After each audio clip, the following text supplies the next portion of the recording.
এবারের বিপিএলে তাসকিন আহমেদ যা করেছেন তা সত্যি অকল্পনীয়। তিনি যে দুর্দান্ত ফর্মে আছেন তা বলাই যায়। বিশেষ করে ঢাকা ক্যাপিটালসের বিপক্ষে ম্যাচে 7 উইকেট শিকার করে ক্রিকেট দুনিয়ায় সাড়া ফেলে দিয়েছেন। সেই সাথে বিশ্বের তৃতীয় বোলার হিসাবে টি-20 ক্রিকেটে মাত্র 19 রান দিয়ে তুলে নিয়েছেন 7টি গুরুত্বপূর্ণ উইকেট। আর এদিকে রংপুর রাইডার্সের হয়ে একের পর এক বোলিং ঝড় তুলছেন গতির স্টার নাহিদ রানা। তার বোলিংয়ে রীতিমতো পরাস্ত নামিদামি তারকা ক্রিকেটাররা। তাই তো নাহিদ রানা ও তাসকিন আহমেদ এখন আলোচনার কেন্দ্রবিন্দুতে। ইতিমধ্যেই সম্পন্ন হয়েছে আইপিএল নিলাম। এবারের আইপিএল নিলামে নাম দিয়েছিল বাংলাদেশি বেশ কয়েকজন তারকা ক্রিকেটার। তবে বিশেষ কারণে তথা রাজনৈতিক বৈরতার কারণে তাদের দলে নেয়নি কোনো ফ্র্যাঞ্চাইজি।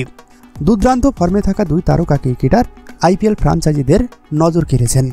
রাজনৈতিক ইস্যুকে দূরে ঠেলে সেই সাথে আসন্ন আইপিএলের কোনো দলের খেলোয়াড় যদি ইনজুরিতে পড়েন সেক্ষেত্রে ভাগ্য খুলতে পারে তাসকিন ও নাহিদ রানার। এমন তথ্যই উঠে এসেছে বিভিন্ন ক্রিকেট বিশ্লেষক ও ভারতীয় গণমাধ্যমে।